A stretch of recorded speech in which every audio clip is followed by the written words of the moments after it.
You know, sometimes I think the best thing for humanity would be the destruction of the internet. Would save me from seeing this kind of BS. And no, I don't go looking for half of this stuff. I get tagged in it, and people poke me like a monkey in a zoo, going, "Climb the trees for our amusement, monkey boy." Well, I am African, so I suppose that one works. And I do enjoy climbing trees. But Jordan Peterson... Jordan has been on a gnarly aggressive slide down as of late because he's being pulled in several different directions, and he just comes across as like a schizophrenic for it. Case in point, this kind of bollocks. The research my lab conducted in 2016 indicated that the best predictor of woke authoritarianism was low verbal intelligence. The second best predictor was being female. The third best was having a feminine temperament. Case in point. With a clip from Christopher Lochhead. Moving on.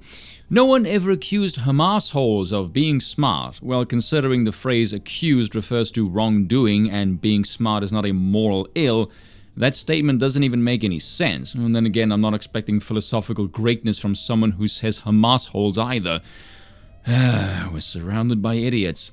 I'm not going to play the clip because, frankly, it disgusts me. I mean, just look at it. I'll give it TLDR because after hundreds of videos, I feel I've attained a reputation of being blunt with no BSing here.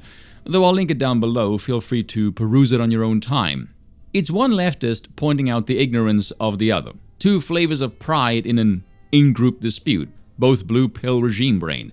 The only difference is the location and counteracting factions that would prohibit the ideology. And that's it. And scrolling through the thread, I seem to be the only person who notices this. Why? As far as I can tell, the most visible focal point of Jordan's post is the woman, because the others aren't immediately noticeable and require some kind of mental acuity, and so all the attention is on her.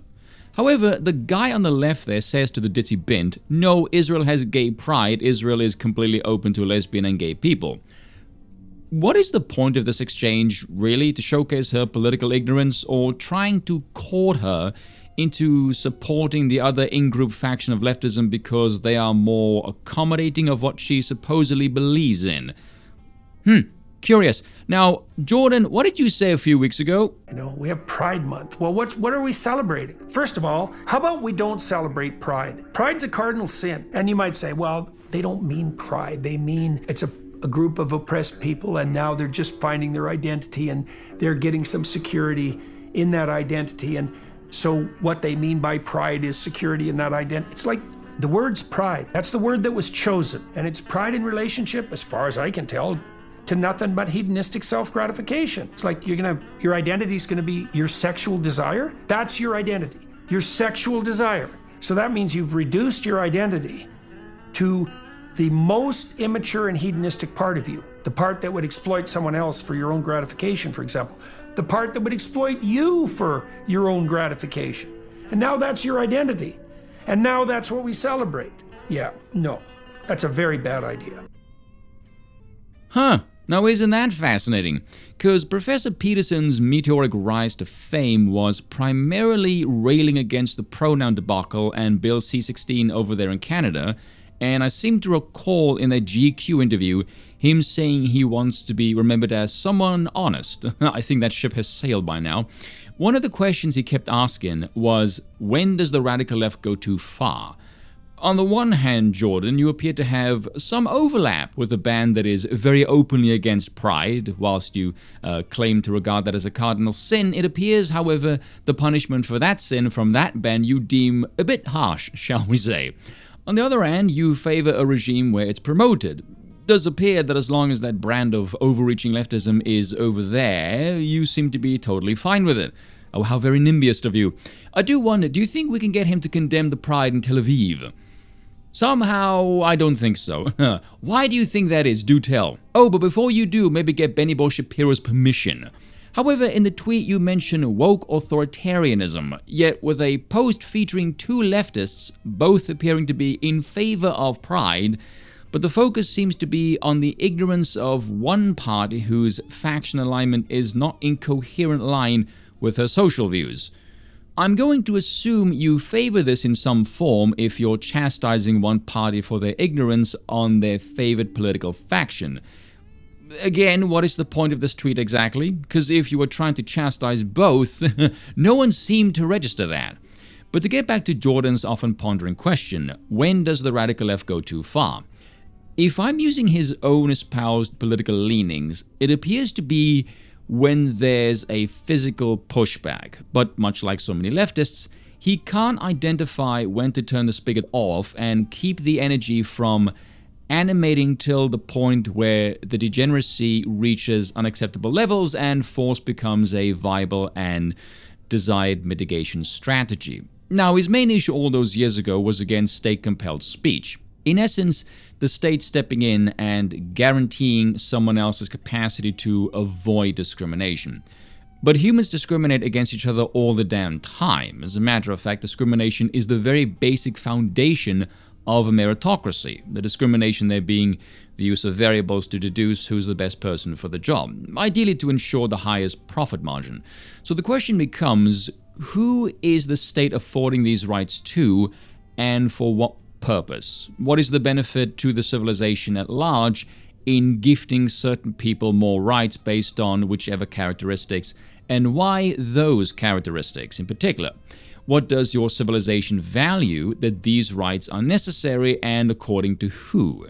And who says they're correct and morally justified in doing so anyway? These are questions nobody asks these days, and I suspect because once you do, you start getting into philosophical questions around statecraft, power, religion, group disparities, particularly around values. Which values contribute to better outcomes? How and why do these groups have these values? What civilizations prior contributed to the formation and attainment of these values? And you go down a rabbit hole and potentially end up with some rather heretical perspectives, shall we say. Best predictor of woke authoritarianism was low verbal intelligence. The second best predictor was being female. The third best was having a feminine temperament. Case in point. What is woke authoritarianism exactly? Because as far as I can tell, it's just the overreach of the state through indoctrination and the systemic displacement of heterosexual European males, all under the guise of fairness and equality, because at no point at all does superiority manifest in any other way other than sheer oppression and nothing else.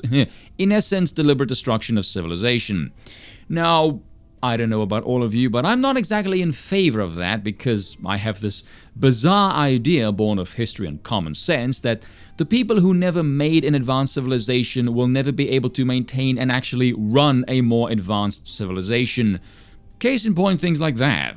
Now, given my political proclivities, my fondness for hierarchy, and my propensity to favor function above all else, as I tell anyone who disagrees with my worldview to kiss my ass, if the second best predictor for adherence to an ideology that openly sets out to set the world on fire and destroy civilization is being female, I can think of no reason why women should have any say in politics, let alone being able to vote then.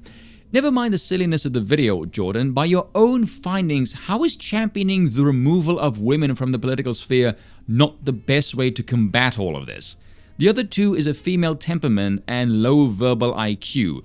So what, continue to carry on with this disastrous mess that is universal suffrage? Continue to educate women, even as the institutions that educate them promote this damn ideology, and somehow transform them away from their female temperaments, all to try to get saner politics? Why the hell bother with such a Sisyphean task and not just cull their capacity to engage in politics altogether? What do we stand to lose here? Anyone who's honest will acknowledge Western society has not improved in any way whatsoever from listening to women when it comes to politics. So why do we continue with this pathetic sham? Why does our society stubbornly cling to what doesn't work, and we cast aside function for the crippling failures of fairness and equality? What's more astonishing is this type of data is always presented as something revolutionary, which does strike me as rather strange, as if this is some hidden or forbidden knowledge. The relationship of women and power has been known since the days of ancient Greece. This is not new. It just appears new because our society is run by a bunch of batshit arrogant wankers who think anyone before us were ignorant backward morons because they didn't have Wi-Fi or some bollocks, and therefore what the hell do they know about human societies? God forbid you dare consult the wisdom of those who came before you, especially if their perspectives are not in keeping with today's disconnected conceptions of morality. I mean, my word. Women are the weakest sex, literally. Their job is to give away power because their biological drive is to seek safety. A man's job is to make themselves a worthy vessel of receiving their power. If they don't find it in men, they will give power to the state if it promises them safety in whatever demented concoction of fairness they've swallowed. So yeah, there's some questions for Professor Peterson. Well, the question, did that happen, begs the question, what do you mean by happen? Because when you are dealing with fundamental realities and you pose a question, you have to understand that the reality of the concepts of your question, when you're digging that deep, are just as questionable as what you're questioning. You know, so people say to me, do you believe in God? And I think, okay, there's a couple of mysteries in that question. What do you mean do? What do you mean you? What do you mean believe? And what do you mean God? And you say as the questioner, well, we already know what all those things mean, except belief in God. And I think, no, if we're going to get down to the fundamental brass tacks, we don't really know what any of those things mean. This makes no sense to me. I get the impression he may have some trouble answering them. Cheers for watching, and once again, I apologize for nothing.